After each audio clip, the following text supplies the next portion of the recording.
Now, back in the first Nanoview, I said this show was primarily for small reviews of movies that I won't be reviewing in the main show. And that's usually true, but with this one I just don't know.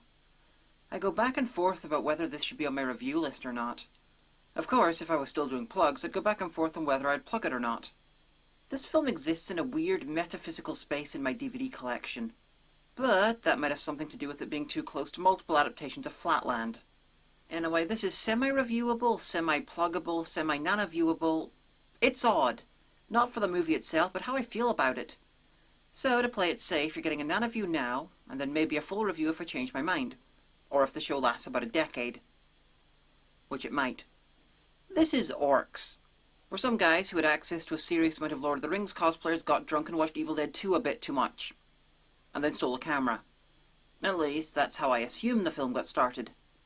It's the usual deal. A complete deadbeat of a park ranger has to defend his territory against a marauding horde of, I'm guessing, multi-dimensional orcs, who attack, in very small groups, because of the budget. Honestly, there is a lot to like here. The most important is the lead, Adam Johnson as Ranger Cal. He's a lazy, funny guy with a Tom Selleck mustache and a tendency to steal drugs from any teens he finds in the park. So, how many of those do you need to smoke before you know it's real marijuana weed? Well, the manual says 2. But I think we're going to be okay after 1. I love Cal for most of the movie. When I first saw this, I felt it was the best marrying of character and actor in a horror comedy since Ash and Bruce Campbell. And I still feel that way. He's fucking great. Now, over the course of the film, he becomes a much more serious and traditional hero figure, which I don't really care for, but that's a problem with the film in general. It starts out as a comedy, even using this as the credit sequence.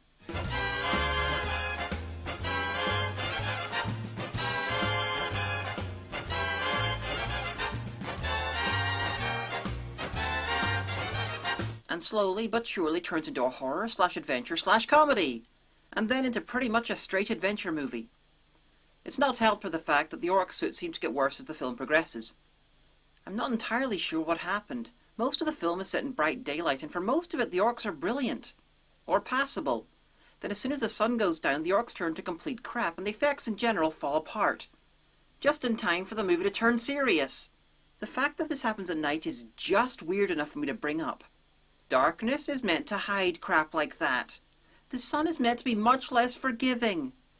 I can only assume that something weird was happening on set. The other characters are pretty much as you'd expect. Hobie, a rookie-by-the-book park ranger.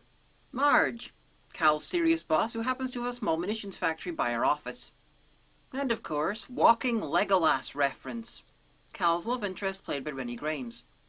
I have to say I'm impressed that they made the funny guy with facial hair's love interest be the blonde with the bow and arrow. It's a logical step that Lord of the Rings didn't take. And she's not the only Lord of the Rings reference floating about. There's a fuckload if you look out for them. Mostly in the time before the sun went down and the film turned into a low-budget straight-action movie. And turned not very good. Not even the stinger at the end was very good. Okay, to set the scene without giving stuff away. Some people escaped and others didn't, and the survivors are working in a new national park. But shock horror! There's more monsters hiding and ready to rise and kill shit. And it's just more orcs. Maybe I'm alone in this, but I think if they'd had another fantasy monster appear at the end as a hook for a sequel, I'd be so much happier. Maybe have Skaven or something. Making one of them can't be that expensive. Rat's Night of Terror managed it. So to round up, this has a great concept, fun characters, and is occasionally clever. Then it sort of peters out as it approaches the end. Part of me wonders why Peter Jackson hasn't just given the makers of this a few million quid and access to the Weta Workshop to remake this bigger and better. He has more than enough money, owns the company, and loves his horror comedies. But maybe he hasn't seen it. While editing this, I discovered that there is another Killer Orcs in the Modern Day movie coming out.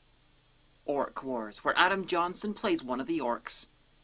So it might be a sequel, might be a remake, I have no idea. Get off my land! You have no magic, human. You set foot on my property again, I'll hunt each and every one of you down and kill you. So I'm guessing by now you know if you want to watch this or not, so I'll sign out by saying that this was a Nanoview. It was small and imperfectly formed, but you watched it anyway.